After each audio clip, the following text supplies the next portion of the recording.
আমি আপনাদের কাছে এমন একটা রেসিপি শেয়ার করব যেটা দেখে আপনারা ভাববেন যে আগে কেন জানলাম না। এই রেসিপিটা বানানো এতটাই ইজি, আপনারা বাড়িতে থাকা মাত্র দুটি উপকরণ দিয়ে ইজিলি বানিয়ে নিতে পারবেন। আর এইটা শুধু বানানো ইজিই নয়, এটা খেতে দারুণ টেস্টি হয়। তো চলুন বেশি দেরি না করে শুরু করছি আমার আজকে এই সহজ রেসিপি। নমস্কার, আমি পিনু। কুকুই পিনুতে আপনাদের সবাইকে স্বাগত। রেসিপিটা বানানোর জন্য সবার প্রথমে আমি এখানে নিয়েছি 1.5 কাপ সাদা তিল।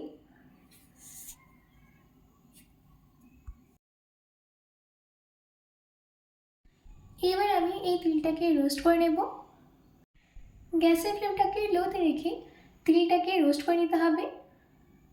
তিলটা রোস্ট করতে সময় লাগবে প্রায় 2 থেকে 3 মিনিট, তার বেশি করার দরকার নেই।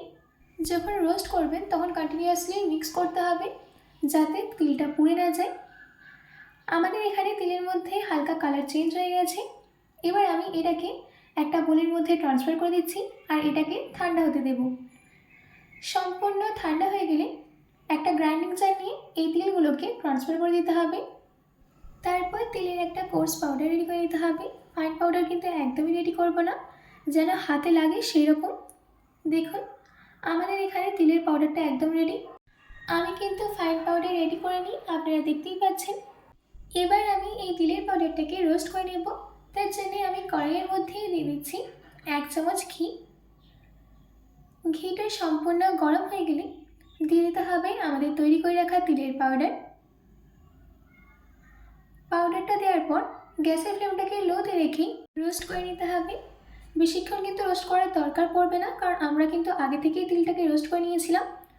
প্রায় 1 মিনিটের মতো আমি এই তিলের পাউডারটাকে রোস্ট করে নিচ্ছি। তিলের পাউডারটাকেও যখন আপনারা রোস্ট করবেন তখন কন্টিনিউয়াসলি নাড়াতে থাকবেন। এবার আমি এই টেস্টটা আরও বাড়ানোর জন্য দিয়ে দিচ্ছি 1/2 কাপ গুঁড়ো দুধ। গুঁড়ো দুধটা দেওয়ার পর এই সব কিছুকে ভালো করে মিশিয়ে নিতে হবে। যে রেসিপিটা আমি আপনাদেরকে বানিয়ে দেখাচ্ছি সেটা আপনারা যদি একবার বাড়িতে বানান তাহলে কেউ বিশ্বাসই করতে পারবে না যে আপনি এটাকে তিল দিয়ে বানিয়েছেন, এতটাই সুস্বাদু খেতে হয়। তিলের পাউডারের সাথে গুঁড়ো দুধটাকে ভালো করে মিশিয়ে নেওয়া হয়ে গেছে। এবার আমি এই মিক্সচারটাকে একটা সাইডে রেখে দিচ্ছি। এদিকে আমি কড়াইয়ের মধ্যে দিয়ে দিচ্ছি 1 কাপ চিনি। তার সাথে অ্যাড করে দিতে হবে 1/4 কাপ জল। 1 কাপ চিনির জন্য 1/4 কাপ জল। এবার আমি এই চিনিটার একটা সিরাপ রেডি করে নেব। চিনির সিরাপটা কিন্তু একদম পাতলা হবে না কিংবা একদম গাঢ় হবে না। চিনির সিরাপের মধ্যে একটা চ্যাটচ্যাটে ভাব থাকবে, সেরকম সিরাপ আমরা রেডি করে নেব। দেখুন আমাদের এখানে চিনির সিরাপটা কিন্তু একদম রেডি। একটুখানি চিনির সিরাপ নিয়ে হাতে এইভাবে চেক করে নেবেন। দেখুন বুঝতেই পারছেন যে আমাদের এখানে চিনির সিরাপ একদম পারফেক্টভাবে রেডি হয়ে গেছে। এবার আমি এর মধ্যে অ্যাড করে দিচ্ছি তিলের মিক্সচার। তিলের মিক্সচারটা দেওয়ার পর গ্যাসের ফ্লেমটাকে লোতে রেখে কন্টিনিউয়াসলি মিক্স করবেন। এটা কুক হতে টোটাল টাইম লাগবে 3 থেকে 4 মিনিট, তার বেশি কিন্তু একদমই লাগবে না। দেখুন সব কিছুকে কিন্তু আমরা ভালো করে মিশিয়ে নিচ্ছি।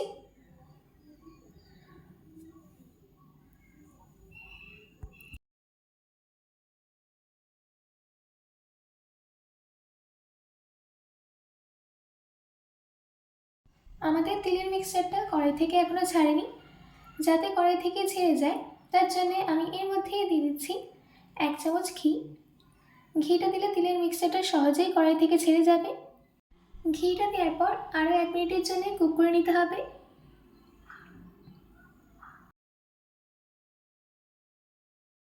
আমাদের এখানে 1 মিনিট হয়ে গেছে। এবার আমি এটাকে সাইডে রেখে দিচ্ছি। এদিকে একটা থালার মধ্যে আমি ঘি ব্রাশ করে নেব।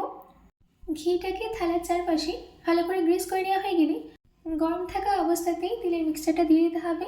ঠান্ডা অবস্থায় একদম দেবেন না, নয়তো জমে যাবে। এবার স্প্যাচুলার সাহায্যে ভালো করে এটাকে ব্লেন্ড করে নিতে হবে। দেখুন ভালো করে ব্লেন্ড করে নেওয়া হয়ে গেছে। এবার আমি এটাকে এইভাবে রেখে দেবো 30 মিনিটের জন্যে, যাতে এটা জমে যায়।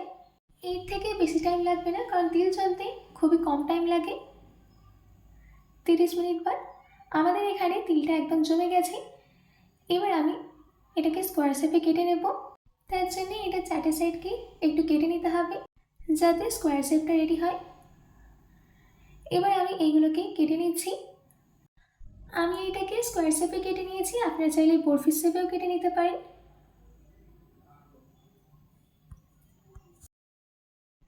দেখুন, কেটে নেওয়া হয়ে গেছে। আপনারা দেখে বুঝতেই পারছেন যে আমাদের তিলের মিল্ক কেক কতটা সুন্দর হয়েছে। একবার মুখে নিলে একদম মিলিয়ে যাবে। আর আপনারা যদি এইটা একবার বাড়িতে বানিয়ে কাউকে দেন, সে তো আপনার প্রশংসা করতে একবারও ভুলবে না। আশা করছি আমার আজকের এই সিসামি মিল্ক কেকের রেসিপিটা আপনাদের খুবই ভালো লেগেছে।